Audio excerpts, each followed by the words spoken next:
cerdas, santai tapi berfaedah juga. Prodi komunikasi yang membangun negeri, berilmu dan beretika selalu kami junjung tinggi. Gak cuma teori tapi juga aksi, mari kita eksplorasi. Ini suara kampus, suara kita, podcast edukasi yang penuh cerita, ngomongin masa depan juga realita, dengan sopan santun gaya anak muda. Universitas Batu Raja, tempat kita bersuara, bareng prodi komunikasi kita bisa.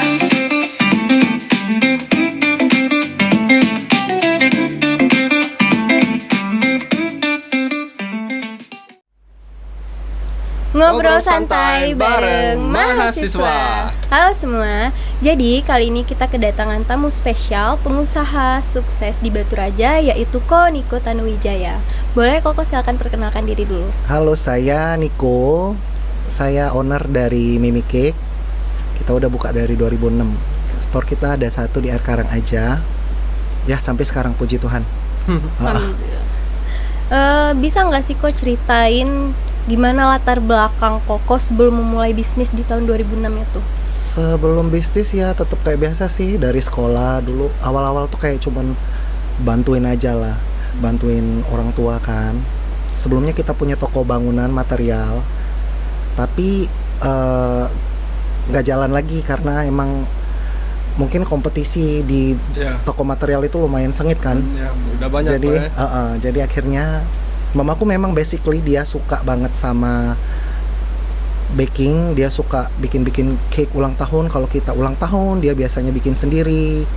Lama-lama produknya bisa kita jual. Terus udah lumayan juga yang order. Dulu masih rumahan. Dulu belum ada toko awalnya. Jadi memang suka bikin Ya gitu betul. ya, Awal-awalnya hobi doang itu tuh kan. Akhirnya buat cari duit. Komersil lah akhirnya. Pas Koko ndiriin usaha bakery pertama kali tuh bagaimana kondisi pasar atau industrinya saat itu Kok? Waktu itu kayaknya masih sangat jarang banget kalau orang itu kayak custom semua kue itu. Dulu kita viralnya gara-gara rainbow cake, ingat gak? Rainbow cake. Dulu kita jual per slice. Nah, dari rainbow cake itu yang lagi tren, terus kita akhirnya naik dari situ. Customer yang tadinya nggak tahu Mimi Cake jadi pada ke toko semua. Jadi pada tahu kok Karena pada saat itu 25.000 per slice lumayan mahal untuk tahun itu. Iya sih. Apa sih tantangan terbesar Koko saat mulai usaha waktu itu? Challenging sih lumayan karena kita masih modalnya pas-pasan banget pada saat itu. Masih lumayan ragu karena kita butuh renovasi tempat, karena kita mau bikin branding yang oke lah pada saat itu. Di Batu Raja pada tahun itu kayaknya belum banyak juga sih toko-toko kue kan.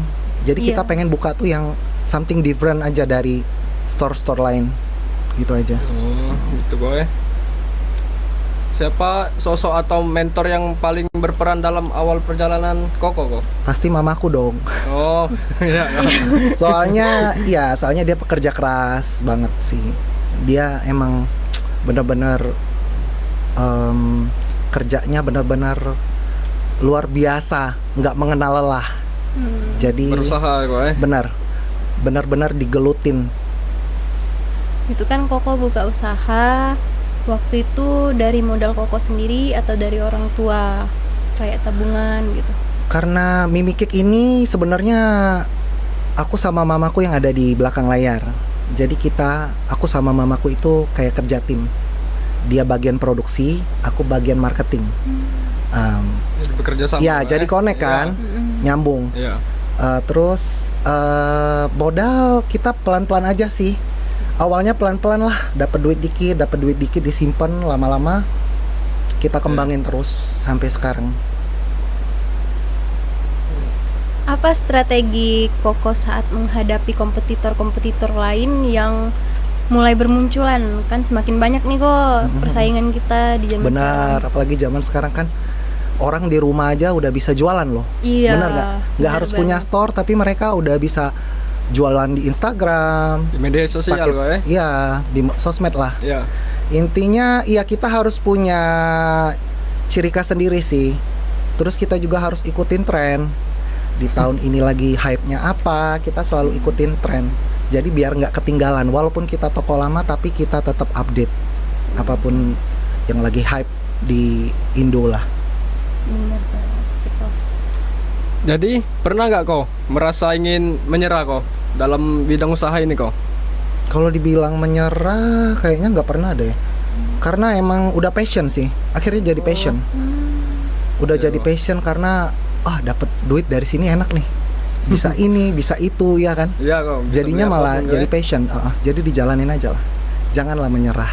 Sayang banget. Bener-bener. Kira-kira pernah nggak Koko mengalami kerugian saat itu? Kalau buat bisnis F&B, menurut aku kerugian itu pasti ada. Contohnya, kita beli bahan baku bisa 100 juta, omset cuma 50 juta. Itu sering banget terjadi. Kita belanja bahan bakunya berlebihan. Kita kan nggak tahu marketnya Iya. lagi rame, apalagi sepi. Iya bener. Tapi nggak masalah, memang bahan baku kan bisa kita pakai sampai Ya. kapanpun kan. Itu aja sih. Kalau adalah kerugian, bohong kalau nggak ada Iya, kerugian. setiap usaha kau ya. Iya. Ya, Jadi gimana cara Koko ngatasinnya itu? ngatasin kerugiannya ya itu harus dijual produknya. Oh, Produknya dijual harus kembali, dijual. Ya bisa kita pikirin aja mau dijadiin apa, mau dibikin apa gitu loh, mau Kayak dijadiin. Ya, dipromoin pinter-pinter atau kita lah. diskon gitu ya. Ya, pinter-pinter kita. Ini apa kau? Mau nanya kau ya. Pernah nggak kau jual selain kue kau? Cake itu kau? Kalau aku dulu sempat punya restoran kan. Dulu sempat punya nyonya. Woi, mungkin Oh iya. di zaman kalian masih kecil Iya, ya. belum ada, Pernah Pak. tapi pernah. Tapi udah pernah kan. Heeh. Nah, itu dulu. Itu gara-gara Covid sih kita close. Gara-gara Covid. Ini kok. Ada nggak keputusan besar yang sangat beresiko tapi akhirnya membuahkan hasil ternyata buat Koko?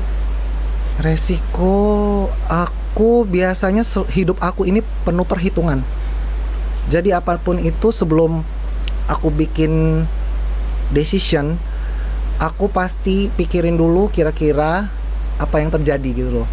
Biasanya kalau kira-kira akan buat aku rugi, aku nggak akan ambil. Gitu sih. Jadi lebih baik Benar, nggak usah benar. dulu. Kecilin resikonya. Kan dulu tuh media sosial itu masih belum terlalu kuat ya Iya, Ko. benar. Jadi kapan pertama kali Koko menggunakan media sosial sebagai platform? Sosmed itu dari tahun berapa ya? Mungkin 2010-an lah ya. Mm-mm. Kayaknya udah mulai zaman dulu kan jualannya di Facebook Iya. sama BlackBerry Messenger. Iya ingat kau. nggak? Iya. Iya kau. Nah, saat BlackBerry Messenger itu juga sangat-sangat helpful membantu kami buat lebih orang lebih kenal kita lah. Mempromosikan produk tadi Iya kau, benar, orang lebih kenal. Karena tinggal tukeran PIN aja, orang-orang bisa langsung connect ke kita. Dengar-dengar nih Ko, banyak orang yang kenal sama Koko tuh bukan karena bisnis Koko, tapi karena figur Koko secara pribadi. Apakah personal branding Koko ini sesuatu yang Koko bangun secara sadar sejak awal? Sebenarnya let it flow aja sih. Emang hobi kadang dibilang personal branding gak juga sih, karena memang aku suka sih kayak mungkin di Instagram lebih suka traveling, pergi jalan, research, mau bikin apa.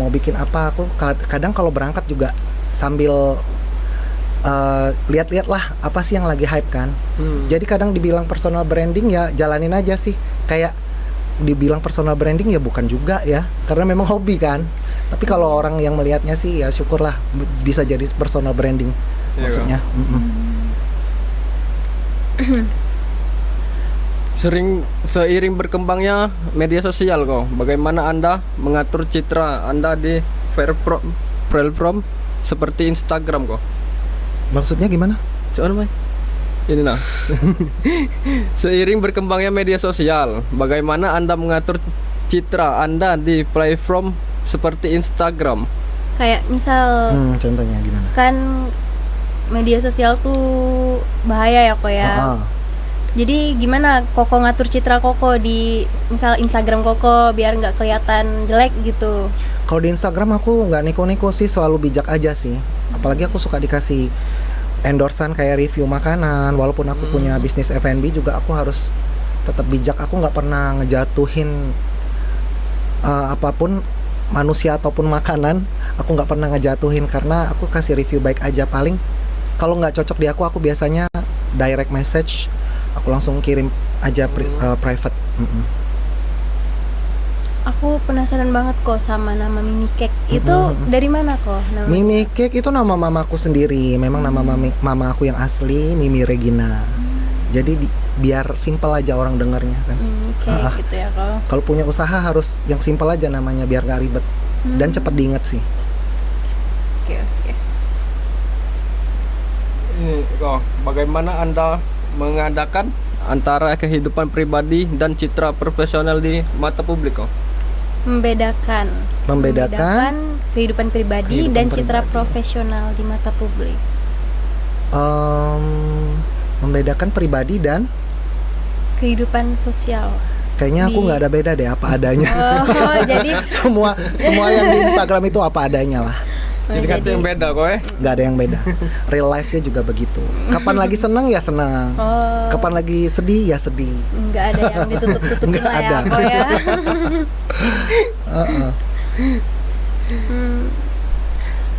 Koko nih kan termasuk ya terkenal lah ya di Batu Raja. Amin.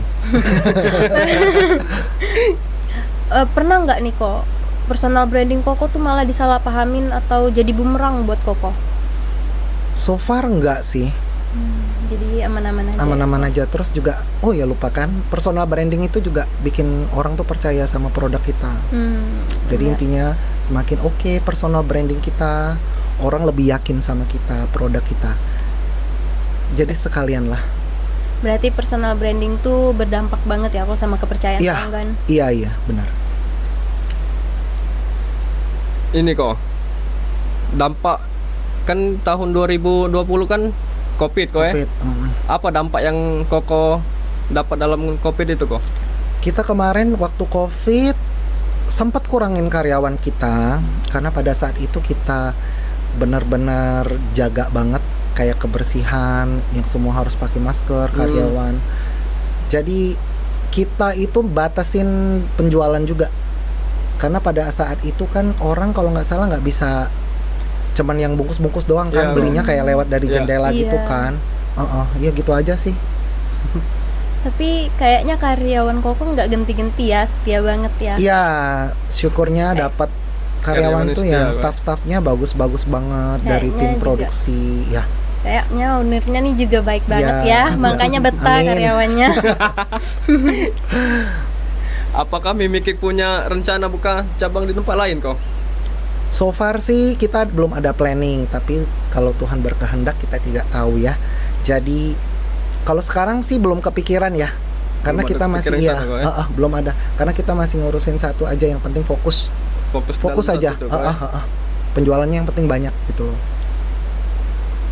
Seberapa penting sih kok peran keluarga tuh sebagai support system kita? Keluarga paling penting lah, karena kan nomor satu mereka yang support kita duluan. Sebelum temen tuh ada keluarga pasti. Apapun itu, support doa, support materi, semua kan dari keluarga lah.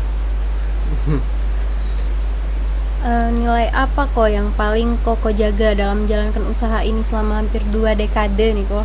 2 dekade. Apa ya? Ya jujur aja sih, jadi penjual yang jujur aja sih. Kalau kita bilang premium, ya memang kita gunakan semua barang-barang, bahan-bahan bakunya juga premium. Premium. Jadi nggak ada yang kita bohong. Karena kayak kita F&B ini, kalau yang premium lumayan gede modalnya. Jadi apa adanya, jangan overclaim lah. Kalau yang lagi sekarang bilang kan. Iya, overclaim. Ini kok, apa pelajaran terbesar yang Anda pelajari dalam apa pelajaran terbesar yang Anda pelajari dari membangun bisnis ini kok? Pelajaran yang menurut aku sih, jangan terlalu percaya juga sepenuhnya sama orang. Semua usaha owner harus tetap mengawasi lah. Kita juga punya pengalaman beberapa kali lah kejadian kayak kurang enak lah, kayak kecolongan gitu-gitu. Dan juga ya owner harus tetap pantau sih, walaupun udah kita lepas-lepas, kita harus tetap kontrol terus sih. Pernah nggak kok nih pelanggan nih kan beda-beda nih kok ya, ada yang selin, ada yang baik. Pernah nggak dapet customer yang minta pesanan yang aneh-aneh terus protes udahnya gitu? Ada lah pasti. Kan banyak macam customer, kan banyak macam juga. Berarti sering terjadi kok Ya ada lah. Tapi ya kalau kita memang salah, kita say sorry. Kita harus say sorry apapun yang dia komplain. Tapi setelah itu pasti kita kasih solusi biasanya. Boleh nggak kok ceritain tentang kisah di balik Mimi Cake apa gitu yang kira-kira bisa menginspirasi semua orang? Apa ya? Ya kisah Mimi Cake ini ceritanya mamaku lah. Mamaku tuh hero-nya banget lah di Mimi Cake ini ya. Karena dia dari kecil emang udah ngurusin kita lah. Saat usaha papaku bangkrut, mamaku tuh jadi superhero-nya, kayak pengganti buat sekolahin kita, buat ngidupin kita lah sih. Jadi intinya dia wanita yang pekerja keras banget sih dan berambisi.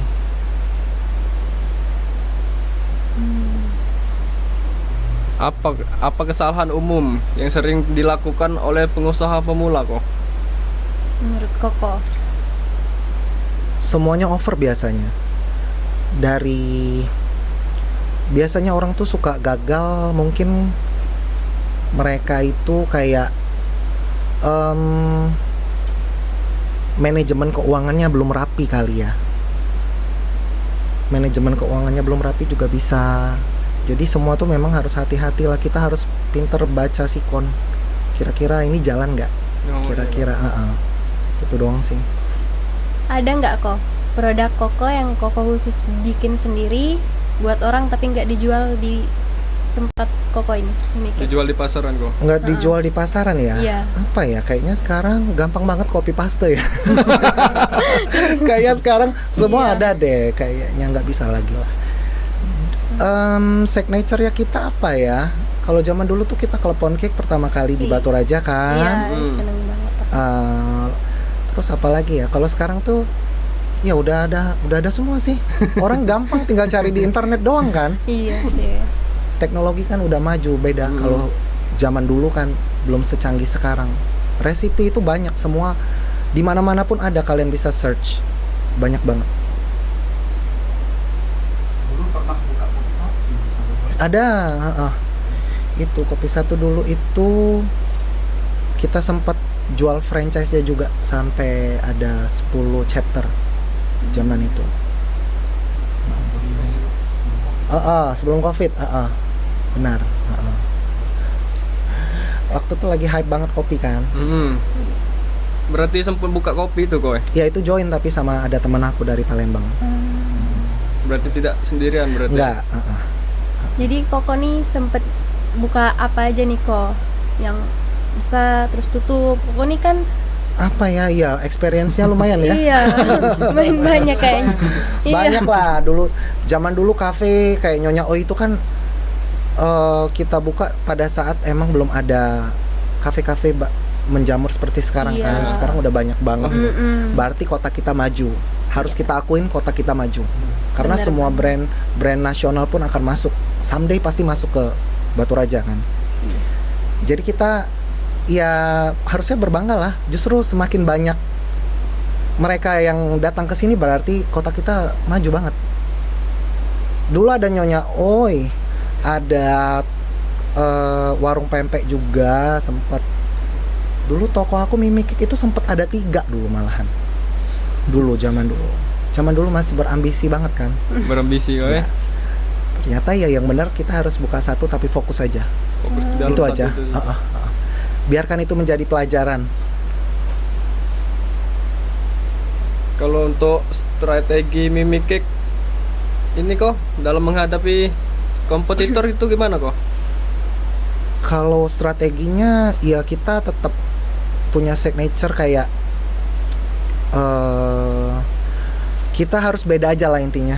Walaupun misalnya nih klepon cake, orang keluarin klepon cake banyak, tapi orang pasti ngerasain bedanya makan klepon cake di tempat kita Bener. Beda yang nggak rasanya bisa kok ya. didapat sama orang lain. Iya, Orang semua bener. bisa, Bikinnya kok ya. iya, tapi nggak bisa dapet yang kayak kita.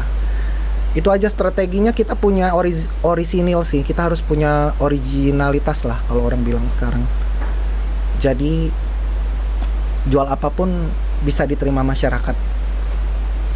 Gimana sih kok nentuin harga jual yang adil dengan tetap menguntungkan gitu?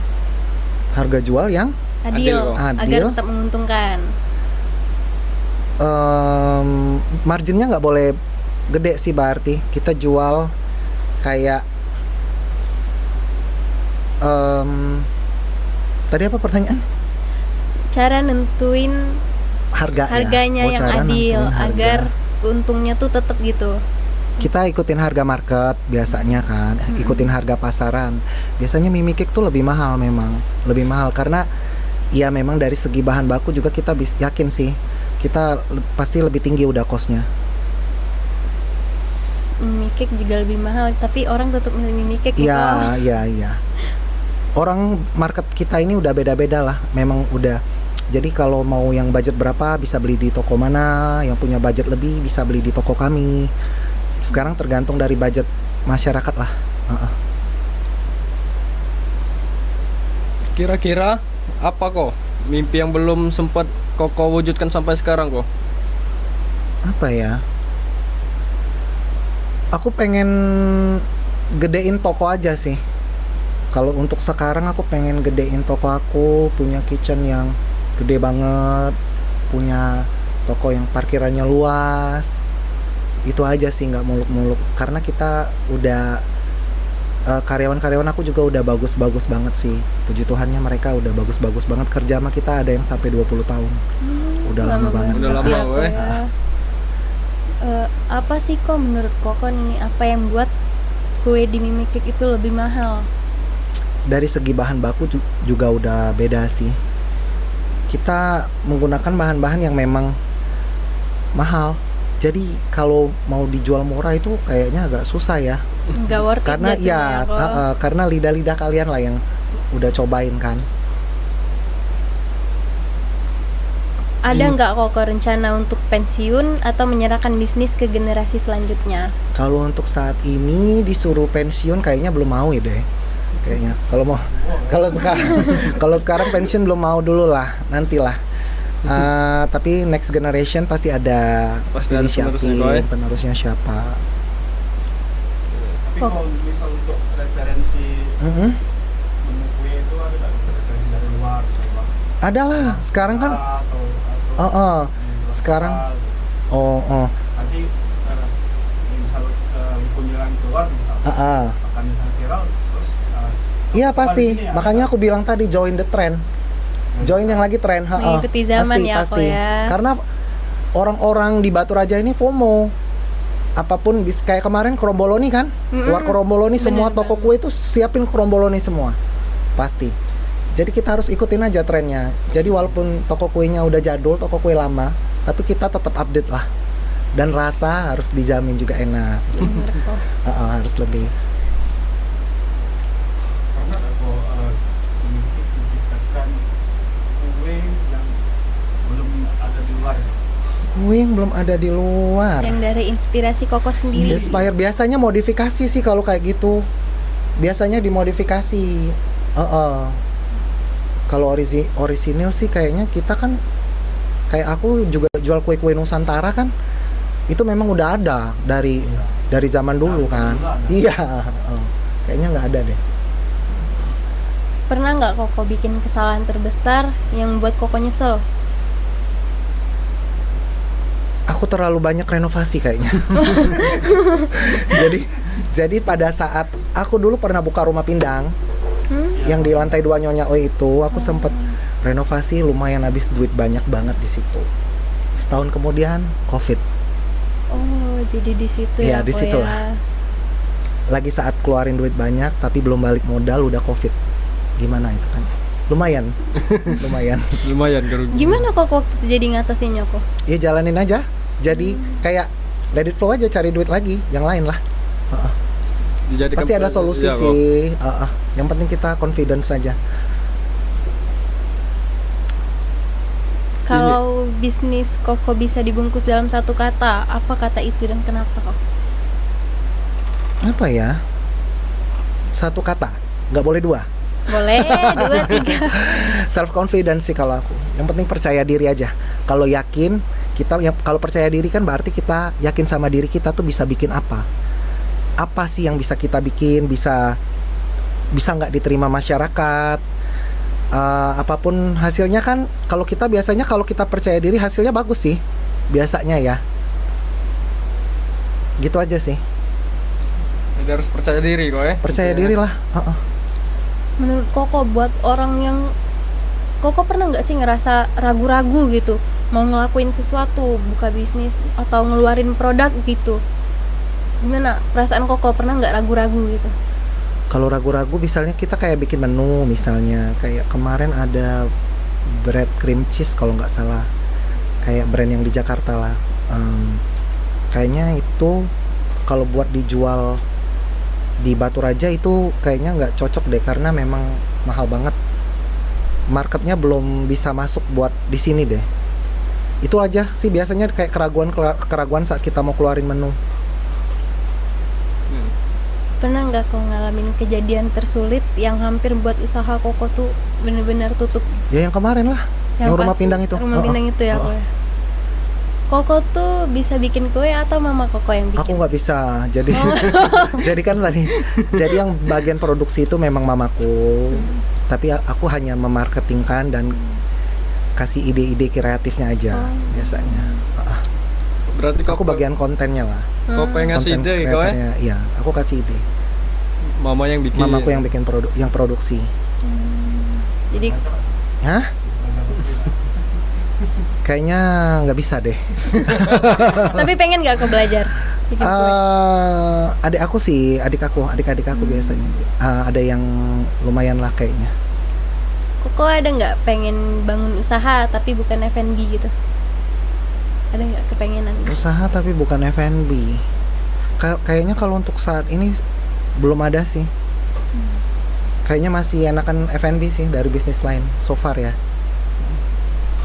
Kan Koko pastinya pernah dapat pelanggan yang kecewa nih kok ya, jadi dia protes. Gimana cara Koko ngadepin pelanggan yang kecewa gitu? Pelanggan kecewa ya tinggal bilang sorry lah. Terus apa yang dia komplain kita ganti lah. Banyak kok, banyak. Ada yang tiba-tiba WhatsApp, ada yang komplain lewat WhatsApp, lewat telepon. Itu semua sudah dihadapi setelah sekian tahun.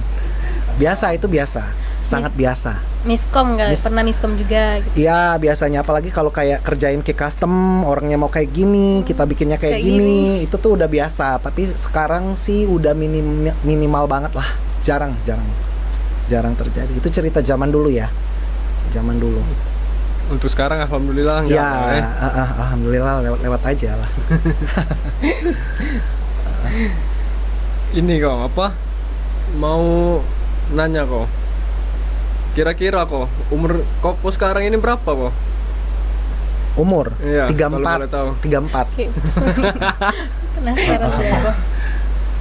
34. Oh iya kok, kayaknya aku yang nggak pernah lihat ya. Koko pernah nggak ngendorse lewat influencer gitu? Pernah lah. Oh pernah juga ya. Pernah. Influencer Batu Raja atau Iya, luar? Batu Raja pernah.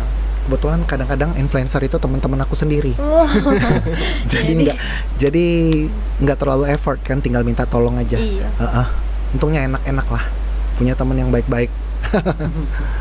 Jadi Koko sekarang itu lebih ke sering di Batu Raja atau sering keluar kota? Sekarang udah sering di sini. Aku kalau kayak ke Palembang, keluar kota itu paling sekitar 2 bulan 3 bulan sekali lah kayaknya. Kalau dulu sering. Dulu keluar negeri Dulu apa sering ya? ya. Bagaimana menjaga keharmonisan dengan karyawan Koko kok? Keharmonisannya, ya kita sebagai owner ya harus bekerja sama sama mereka, karena mereka itu juga sangat membantu kita, bikin kita bisa sampai kayak gini kan. Kalau nggak karena mereka ya mungkin kita nggak bisa sih. Jadi memang kita harus punya tim yang bagus, yang solid, kayak ya nggak boleh jahat lah intinya. Gimana kok kalau dari Koko dan keluarga agar bisa menjaga tim yang solid dengan karyawan? Ya biasanya sih lebih ke kita nih tipe-tipe bos yang nggak cerewet sih menurut aku ya. Tapi nanti kalau ketemu karyawan aku boleh ditanyain ya. Ya. Pantes karyawannya betah Iya, ya. kayaknya karena kita udah kayak ngelepasin aja kan. Misalnya ada karyawan yang bermasalah, orang komplain pasti sampai ke kita kan. Kita tinggal tegur aja sih. Itu misalnya orang karyawannya nggak bisa dibilangin, ya kita pasti keluarin. Cut off aja. Karena ya, kita Kok. ada SOP, semua ada SOP. Nggak bisa sembarangan lah. Terakhir nih Kok, apa pesan Koko untuk pendengar podcast ini yang sedang berjuang membangun usahanya? Yang dengar podcast ini pokoknya harus semangat sih, semangat. Hidup ini harus punya ambisi, harus punya semangat lah. Kita tuh kalau bisa hidup kita tuh upgrade terus, jangan sampai downgrade. Jadi pikirlah lebih maju. Uang tuh kalau kita cari itu pasti ada aja jalannya, asal rajin. Itu aja sih kalau menurut aku. Punya mimpi lah setinggi apapun. Benar. Oke, kayaknya kita selesai di sini. Terima kasih buat Koniko ya, Thank you, udah bersedia sama-sama. datang sebagai Thank you narasumber. sambutannya. Terima kasih banyak. Sampai jumpa di podcast selanjutnya ya teman-teman. Dari kita Bye-bye. untuk semua, suara Universitas Batu Raja, Prodi Komunikasi, bersatu bersaudara, visip hukum bersatu tak terkalahkan untuk semua. Ini suara kampus, suara kita, podcast edukasi yang penuh cerita, ngomongin masa depan juga realita, dengan sopan santun gaya anak muda. Universitas Batu Raja, tempat kita bersuara, bareng Prodi Komunikasi kita bisa. Yeah, yeah, yeah, yeah. Oh. Dari hati ke hati, dari kita untuk semua, suara Universitas Batu Raja, Prodi Komunikasi, bersatu bersaudara.